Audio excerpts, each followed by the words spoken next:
Assalamualaikum warahmatullahi wabarakatuh.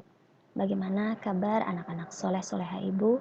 Semoga semuanya dalam keadaan sehat dan senantiasa dalam lindungan Allah Subhanahu wa Ta'ala. Sebelum kita mulai pelajaran kita pada hari ini, marilah kita awali pembelajaran ini dengan membaca doa. Semoga ilmu yang nanti kalian peroleh setelah ibu menjelaskan materi yang ibu ajarkan pada hari ini bertambah ilmu, menjadi keberkahan dalam kehidupan, memperoleh ilmu yang bermanfaat, dan semoga kalian dapat menggapai meraih cita-cita kalian dengan tetap rajin menuntut ilmu dan tetap semangat untuk mencari ilmu agar memperoleh keberhasilan di masa yang akan datang. Marilah kita sama-sama membaca doa terlebih dahulu.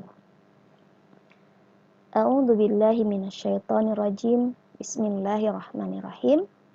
Raditu billahi rabba wa bil islami dina wa bi Muhammadin nabiyya wa rasula. Rabbi zidni ilma warzuqni fahma wa amalan salihah. Amin ya rabbal alamin. Hari ini kita masuk ke pelajaran ke-7, beriman kepada malaikat Allah Subhanahu wa Ta'ala.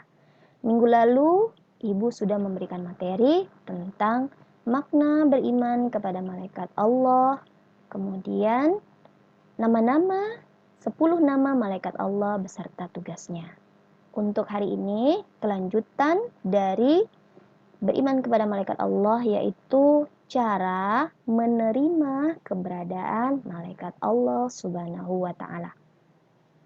Tujuan pembelajaran pada hari ini ibu harapkan setelah ibu memberikan materi, menjelaskan materi pembelajaran pada hari ini, anak-anak ibu dapat menerima keberadaan malaikat Allah Subhanahu wa Ta'ala sehingga dapat menjadi motivasi bagi diri kita bahwa setiap perbuatan yang kita lakukan, malaikat-malaikat Allah senantiasa selalu mencatatnya, ya.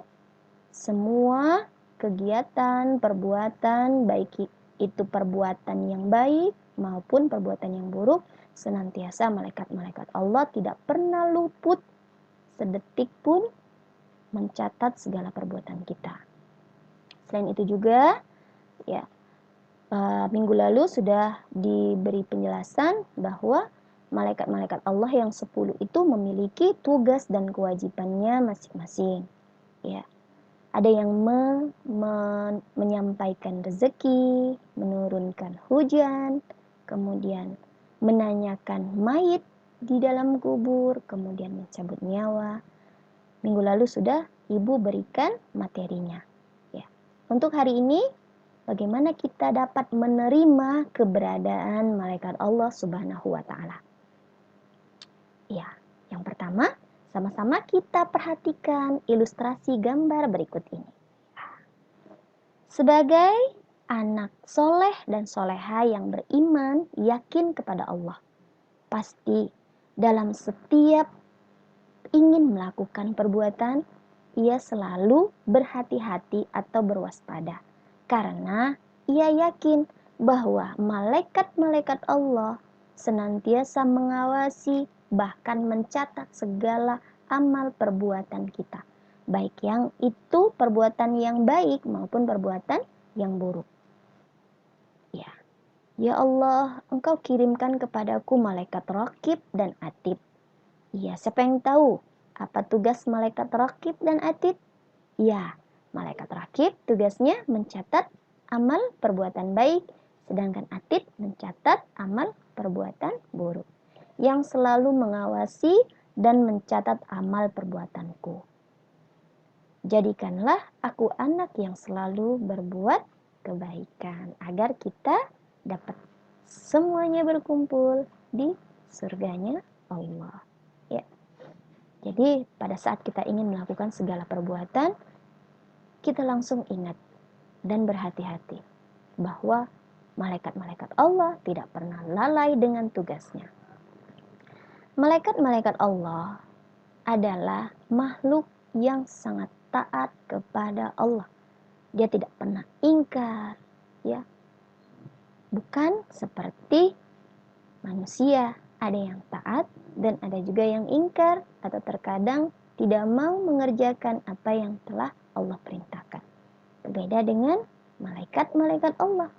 Apa yang diperintahkan Allah, maka ia mengerjakannya. Tidak pernah menentang sedikit pun. Itulah malaikat. Malaikat Allah diciptakan dari nur, ya, dari cahaya. Malaikat Allah tidak tidur, tidak makan, ya, tidak mempunyai anak, tidak mempunyai keluarga. Ya. Yang pertama, kita harus meyakini bahwa malaikat-malaikat Allah itu benar-benar ada sesuai dengan kabar atau informasi yang dijelaskan di dalam Al-Quran dan hadis. Ya, di dalam surah Al-Baqarah ayat 285 minggu lalu sudah Ibu berikan, kira-kira seperti ini bunyinya. A'udzubillahi minasyaitonirrajim. Bismillahirrahmanirrahim. Kullun amana billahi wa malaikatihi wa kutubihi wa rusulihi wal yaumil akhir. Ya. Tiap-tiap manusia yang beriman, dia akan yakin adanya Allah, beriman dan yakin kepada Allah, kepada malaikat-malaikat Allah, kepada kitab-kitab Allah, kepada nabi-nabi Allah, kepada hari akhir, kepada takdir yang telah ditentukan oleh Allah. Ya.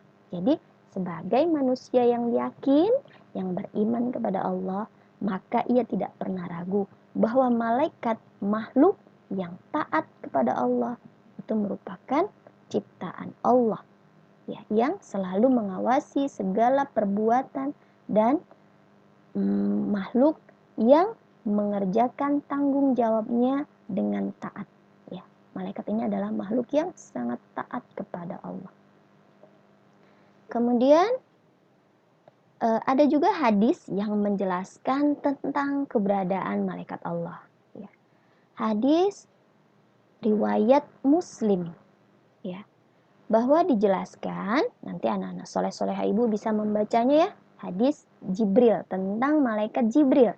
Iya, apa tugas malaikat Jibril, nak? Tugas malaikat Jibril menyampaikan wahyu. Jadi pada suatu ketika Nabi Muhammad duduk bersama sahabat-sahabatnya, diantaranya salah satunya yaitu Umar, ya, sahabat Nabi. Kemudian tiba-tiba muncul seorang lelaki, pakaiannya sangat putih, rambutnya sangat hitam, ya, kemudian bersih sekali pakaiannya.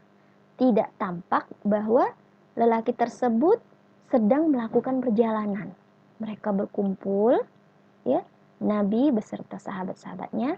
Kemudian ia berdiskusi atau melakukan tanya jawab kepada Nabi, ya.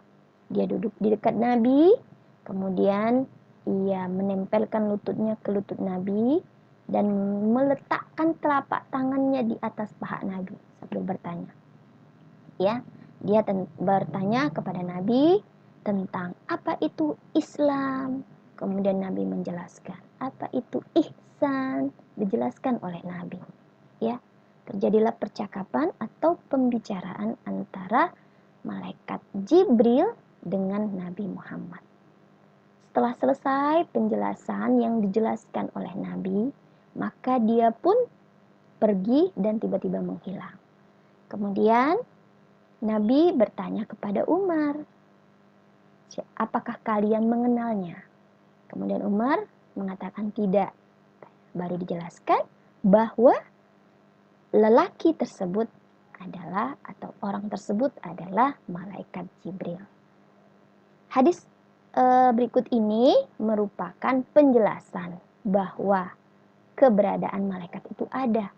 Malaikat itu dapat merubah dirinya, ya, seperti manusia.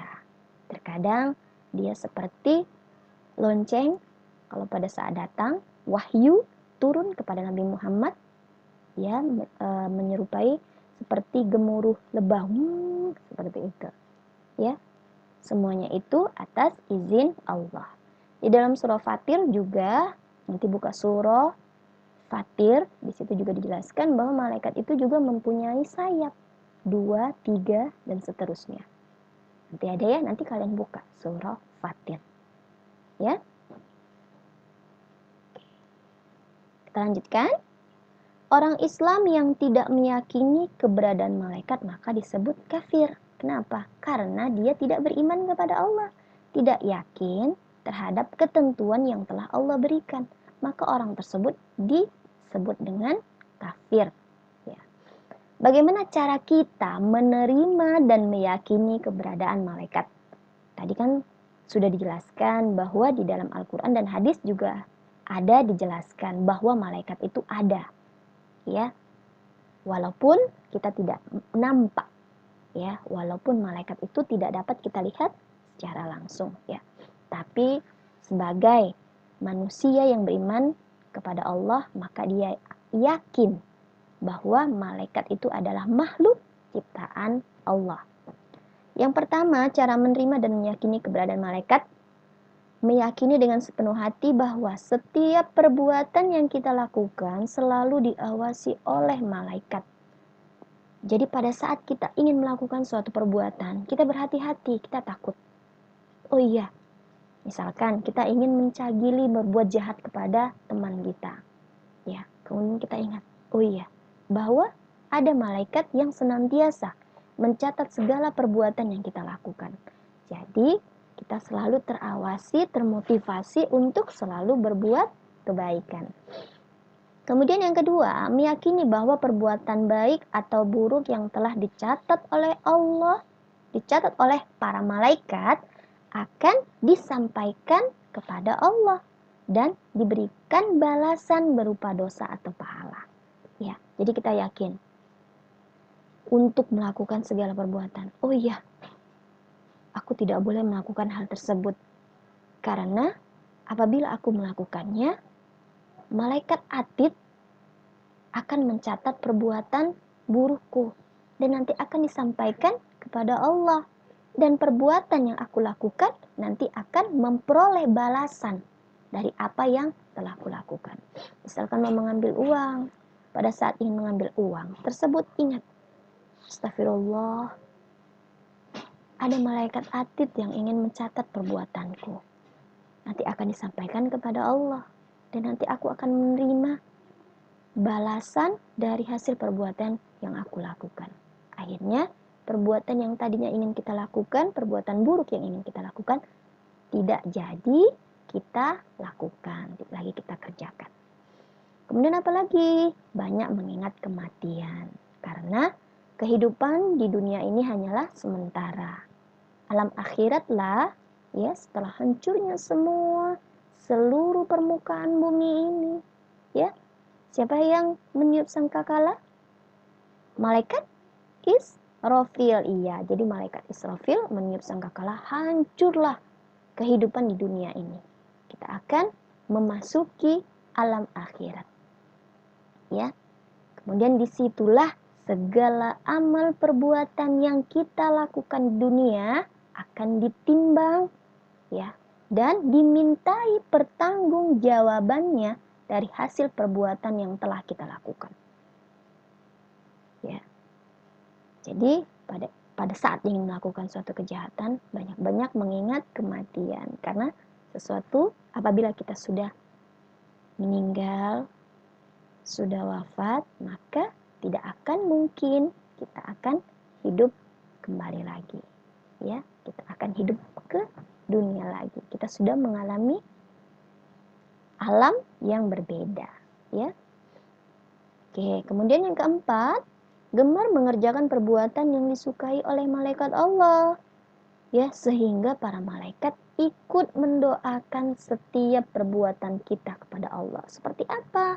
Menuntut ilmu, ya, menuntut ilmu, mencari ilmu, tidak hanya ilmu pengetahuan saja, ilmu pengetahuan umum, tapi ilmu agama juga, ya.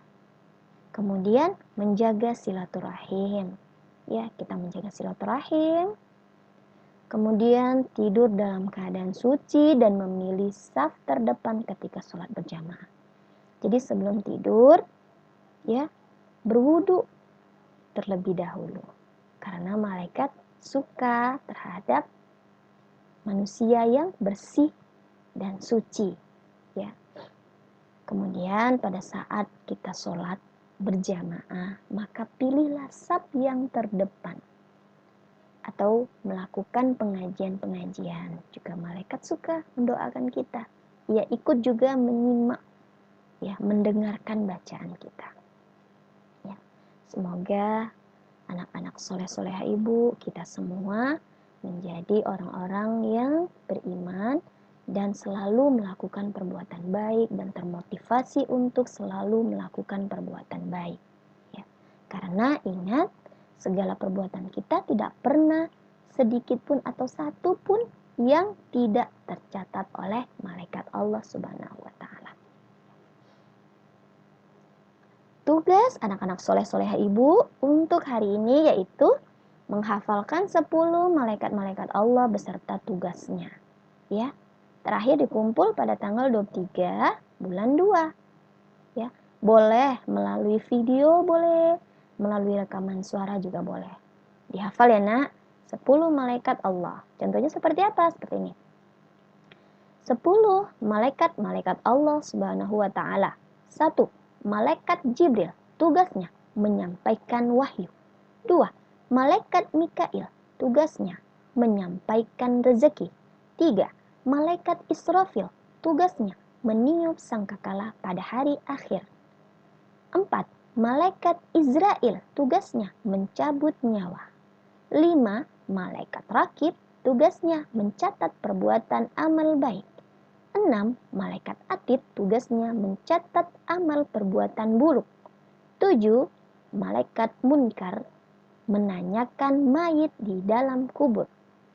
8. Malaikat Nakir, tugasnya menanyakan mayit di dalam kubur. 9. Malaikat Malik, menjaga pintu neraka.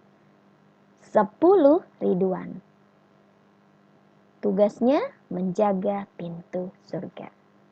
Ya, dihafal ya anak-anak soleh-soleha ibu, ya, agar menjadi motivasi bagi diri kita senantiasa untuk selalu melakukan perbuatan baik, insya Allah, ya. Demikianlah pembelajaran kita pada hari ini. Semoga anak-anak soleh-soleha ibu dapat menerapkan perbuatan baik dalam setiap kegiatan yang kita lakukan, ya, selalu mengingat bahwa malaikat itu tidak pernah tidur, tidak pernah lalai, selalu mencatat amal perbuatan baik, buruk yang kita lakukan, banyak mengingat kematian, ya, bahwa dunia ini hanyalah sementara, akhiratlah alam yang harus kita lalui selama-lamanya, ya. Walhamdulillahirrahmanirrahim. Ibu akhiri pembelajaran pada hari ini dengan mengucapkan wassalamualaikum warahmatullahi wabarakatuh.